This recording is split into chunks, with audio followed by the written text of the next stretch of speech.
Thank you so much. Good evening, everyone. It's great to be here. I really have enjoyed planning this series of micro learning sessions with Clermont County Public Library, SWAYC, the Early Childhood Coordinating Committee, and Clermont County Mental Health and Recovery Board. So let's get started. I'm going to talk for about 20 minutes today, and then I'll take some questions. So please write down your questions. You can also put them in the chat, and we'll answer them at the end. So today's session is going to be taming screen time. And you'll also see that this session is also sponsored by the American Academy of Pediatrics Center of Excellence on Social Media and Youth Mental Health. I am one of the medical directors of this Center of Excellence that's funded by the government. And we are a resource to families and have just created an early childhood development and screen time toolkit. I'll be showing you some of the resources from that today. Okay, so we wanted to start with the idea of taming screen time because for a lot of families, it feels really out of control. It feels a bit overwhelming. It feels like a judgmental topic. It's hard to talk about. And it sometimes feels like it goes on longer than we want. So part of my goal is to normalize the fact that lots of technology feels out of control for families. That's totally normal. Raising small humans is very hard. It sometimes feels like everything's on fire. You're exhausted. It's hard to afford everything in this economy. And sometimes screens are a last resource when people have nothing else to do or other ways to occupy their kids. So I wanted to start just by saying this is a low blame, low shame talk. We really just want to say if you feel overwhelmed by this topic, if things feel out of control for you, that is completely 100% normal. I want this conversation to be very practical. Everyone bring our real selves to the conversation. Ask me real questions about what's going on in your family. I'm happy to answer them. My approach to this topic is really to empower families to feel like you can make a few small changes that fit with your family's values and your situation. I want you to leave this session feeling like you have some ideas on how to feel more balanced with technology and not more critical of yourselves. Maybe a little bit more critical of the tech companies that want our time and attention, but not critical of yourself. I want you to come out feeling like, okay, we can handle this. We can make some small changes. I always like to start my talks by explaining parenting around screens and media feels really hard right now for a couple of really good reasons. One is that the digital world is moving really fast. Older technologies like the printing press or the radio or TV took years and years and years to really saturate our population. So people had time to adjust. Families had time to decide, how is this going to change our evening routine? How is this going to change the way we communicate or consume information? Technology disruption has only gotten faster and faster. So you could see that the iPhone took just a couple years to reach 50 million global users. The iPad only took 80 days, and Pokemon Go only took 19 days. And this is part of the business model right now. These tech companies want to get to scale, grow really big so they can get a lot of users, get a lot of downloads, and make more money that way. And that's also what the investors want. They want a really rapid return on their investment. But it can make families feel a sense of whiplash because things are moving so fast. I didn't grow up with ChatGPT, so I don't know how to parent around it, right? I grew up with these technologies that are on the right side of the screen. I would love for you to think about some of the technologies you grew up with. Do they feel different than the technologies being introduced today? Some of them, it's so interesting, some of them just did one thing, right? Like a telephone just makes phone calls. When I show my kids this slide, they're like, what? You had payphones that just were anywhere in the city? I made mixtapes for my friends. These are different ways that we would use technology. And now we have these little computers in our pockets that do everything. They talk back to us. They show us videos anytime, anywhere. We can do so much more with these really amazing computers, but they're filling up so much of our time and attention that it's getting in the way of other healthy things that we need families to do, or that we need little kids to do so they can develop optimally. So parenting around media feels hard because we didn't grow up with it. Things are moving fast, and these technologies are making a lot of money because they are not really regulated right now. So they're not being safety tested to make sure that they're really working well for families and young kids. At the same time, it's hard to raise young kids right now. Here's just an example of what raising young kids feels like in terms of how expensive it is to afford childcare. That's just been rising faster and faster than all the other expenses that we all have to pay for. Here's another example of that. Childcare is such a big stress for parents of kids 4 and under. You could see that 35% of parents in this survey, this US survey, had to miss work in the last 7 days because they needed to care for their children. So I raise these important points about the pace of tech evolution, the fact that it's harder to raise young kids and afford raising young kids these days, to make the point that screen time does not occur in a vacuum, right? It's not just, oh, how many hours today are you going to use screens? It fits so much with all the different stresses we experience as families, or our hopes for our children, for educating them, or the way we laugh along with our children, or the way that we take a break as parents, right? So it's important to realize screen time doesn't occur in a vacuum. And if we want to get healthier screen behaviors, sometimes we need to also get other supports. It might be like childcare or more community opportunities. So let's talk about using screens in kids 5 and under. This is a young age when so much brain development is happening. Kids are learning about their first relationships. They're learning about language. They're learning to pay attention. Why do parents introduce screens in the early years? There's a lot of different reasons. These are 3 of the main ones.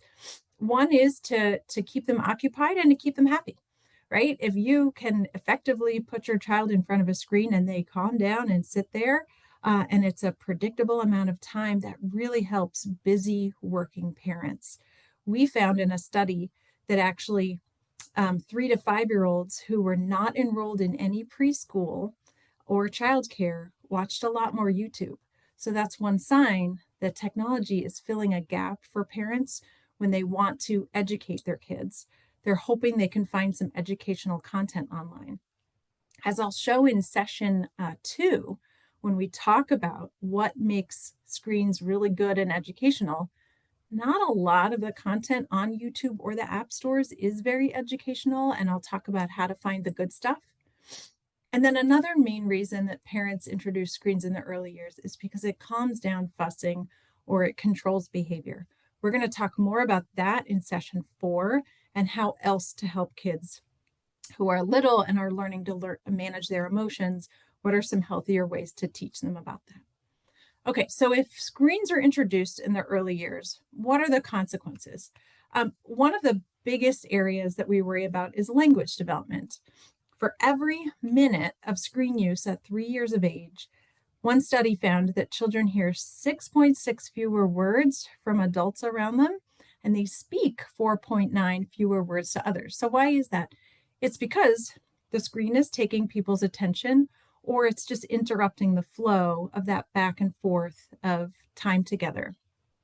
Also, the higher the screen time for a child, the less there is book reading, especially shared book reading together with caregivers.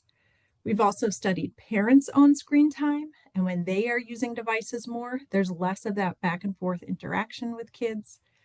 And then many studies that have been all pooled together and to look at what is the cumulative total amount that screen time affects language development have found weaker language development and more language delays in kids who have higher screen time. However, an important point here is that when you view more educational media, that's linked with better language development. And I'm not talking about like, oh, great, I'll watch 5 hours of of educational TV. No, we're just saying that like an hour or two of highly educational Sesame Street, PBS Kids type of media is actually linked with better language development as kids get closer to ages 3, 4, and 5. So there are a few benefits, but mostly we're worried it's displacing these early language activities that kids really need. Their brains are primed to just soak up language from the adults around them. And so if screens are on, they're just hearing fewer words. So what can you do? When I talk to parents about what they love to do and feel connected with their kids on a daily basis, reading, snuggling around a book is number one. So that is one thing you can swap out. If you're using screens a lot before bed, for example, go to the library, get a bunch of books, especially bedtime books, and then just have your little one kind of make a stack and bring them to you, sit down and snuggle and read those books together. It's a great routine swap for you to try. Another thing to build language development is just asking questions and getting that serve and return. Pretend you are playing a little tennis match back and forth with your little one.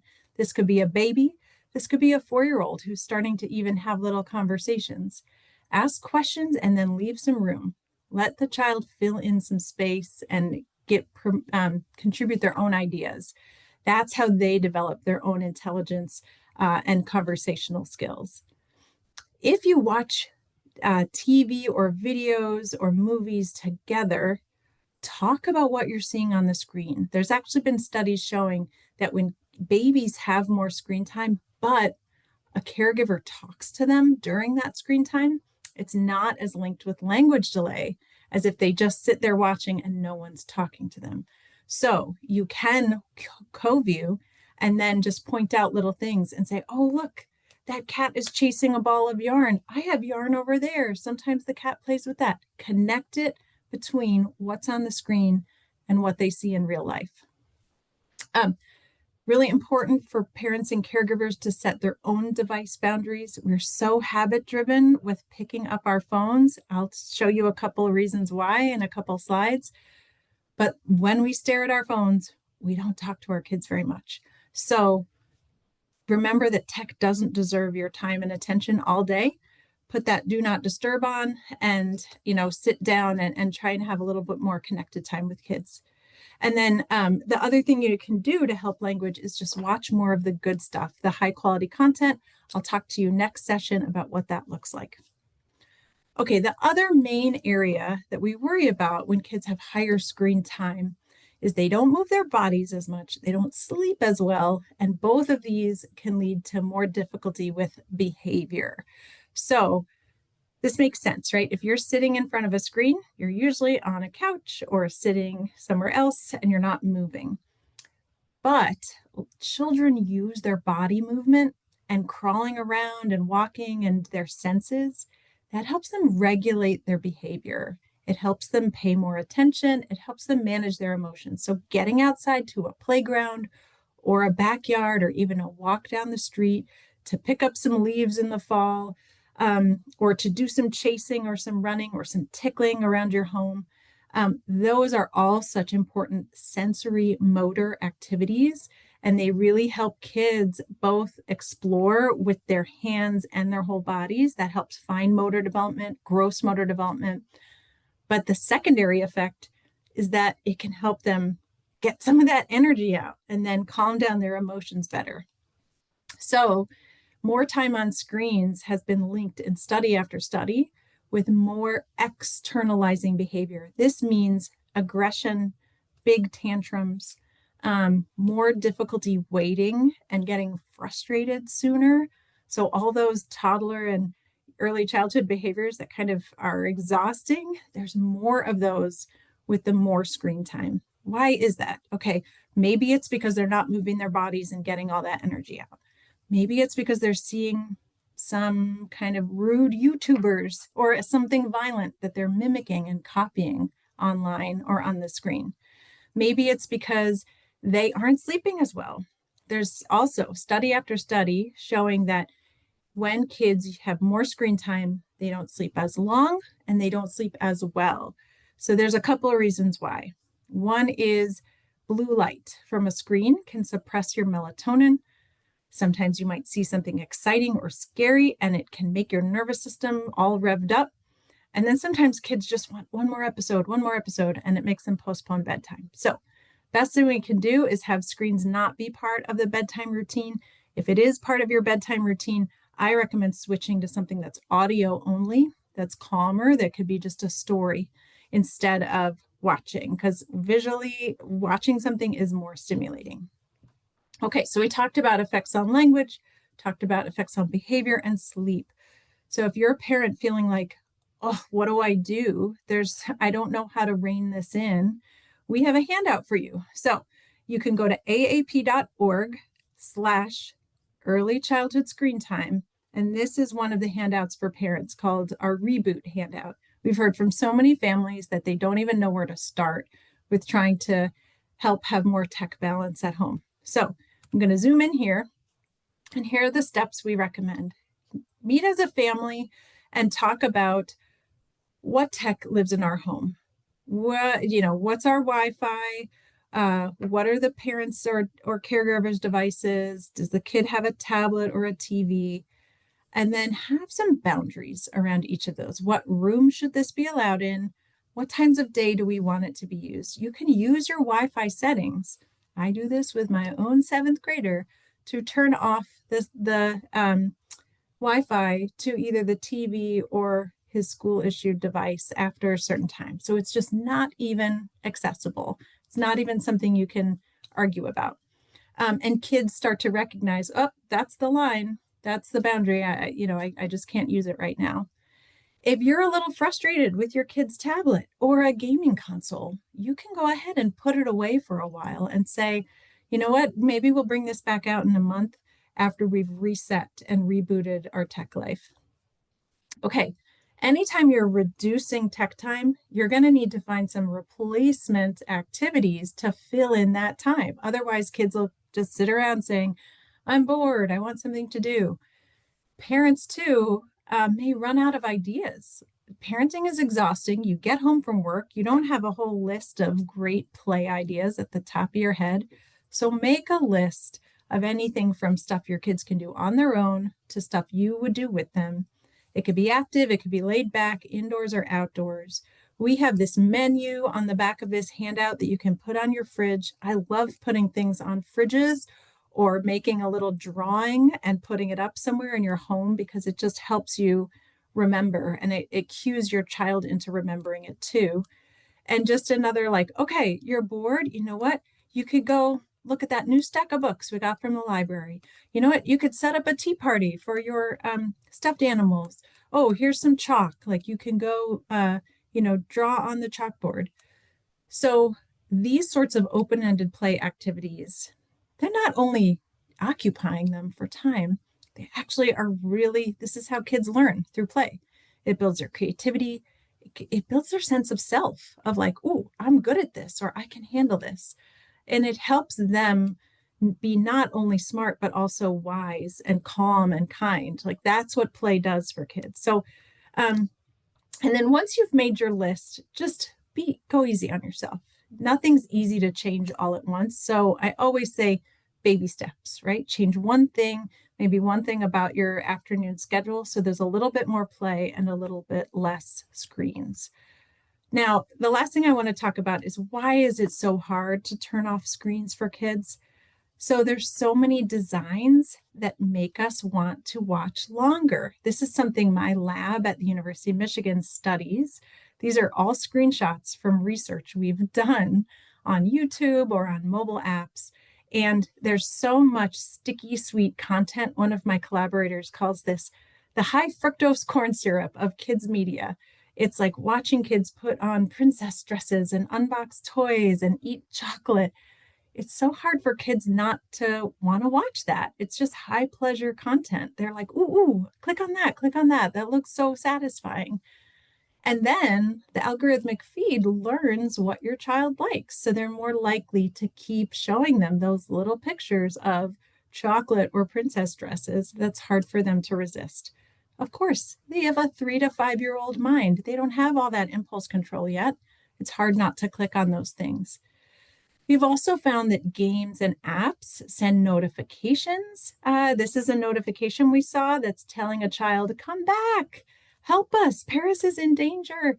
Or they give you rewards if you come back every day. And this is why kids build these habits. They're very reward sensitive.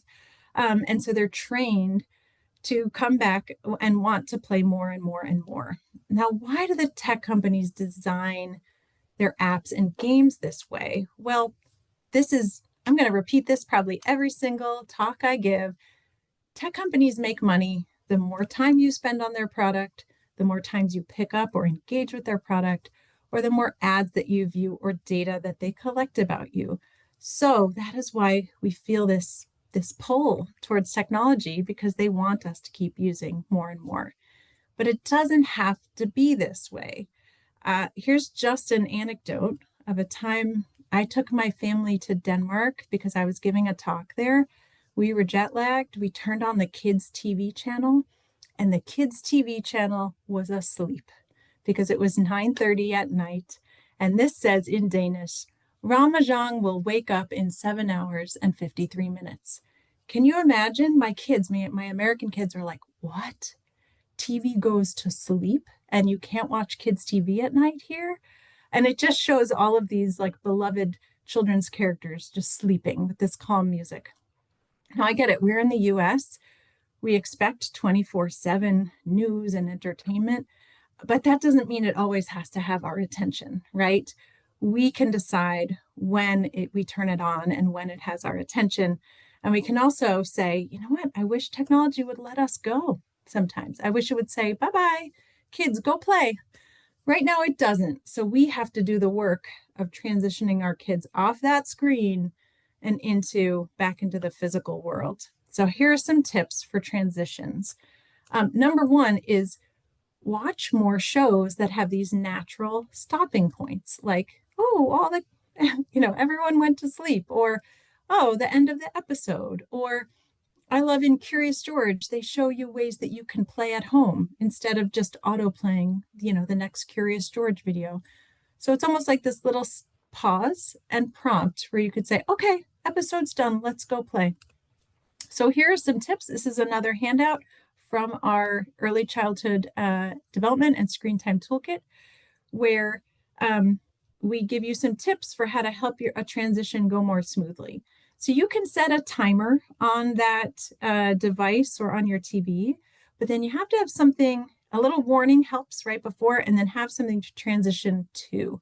So the patients I work with, parents say sometimes transitioning them to a snack or a book or going outside or something else fun can help, because you're going from something that's very preferred and pleasurable. You want to hop that kid over to something else that's also fun. And then you can use a little prompt or code word to be like, screens away, time to play, something like that. Like that reminds me of the way preschool teachers sing clean up, right? So if we can give kids a cue like that, like, nope, time, we're done, we're gonna clean this up and go play. The other things that help, like I said, is turn off autoplay and stop them from playing or watching at a natural transition point. And then finally, if you can set your child's screen time routine at a predictable time of day, so this might be half an hour in the morning or an hour in the afternoon or something, then they start to see the regularity of that routine, and they're not going to beg you for it throughout the rest of the day. Okay, so I'm going to sum up and then we're going to take some questions. So my main message is, parents, we know you love your kids. You really want to do this right. There's lots of different ways to do it right. You don't have to believe that you have to parent some perfect way around screens to be a good parent. There's a couple ways to do this right. So one, you could go totally screen free and say, you know what, kids don't need screens under age 2. I'm not going to introduce them yet. I'm going to be really slow to introduce things, not get them an iPad. That's all fine. If you do choose to introduce screens when they are young, my tips are, for infants, keep it brief. We really don't want infants watching hours and hours of media, because that really can lead to more developmental delays. But if you keep it brief and you keep it really high quality, then you as a parent, you can go get your me time. You can go do something that helps you feel more whole and supported as a parent, and then come back and go play. Okay, at every age, make sure screens have a time and a place. It's not 24/7, always on. And one way to think about this is that tech doesn't deserve access to all your family's time and attention. It may want it because it makes more money that way, but if you set your own predictable routines of where tech lives and what time it's on and what kids can watch, that really helps your kids build a much more boundaried relationship with it. I like thinking of this a little bit like nostalgia. This is the nostalgia character from Inside Out 2, where, you know what, I grew up in the age of Saturday morning cartoons. So I like there to be a time that my kids use their video games, and then the rest of the week it's, they're not using it. So if you can think back to times when technology wasn't in our pocket all the time, what did you like about that? And how do you want to bring back some of that feeling, that pre-internet feeling? My other main message to you today is screen time doesn't occur in a vacuum. So look for other activities and sources of childcare and support. And then hopefully I will see you at the next session where we will talk about what kids can learn from media and how to find good content. Okay, so thank you for listening today.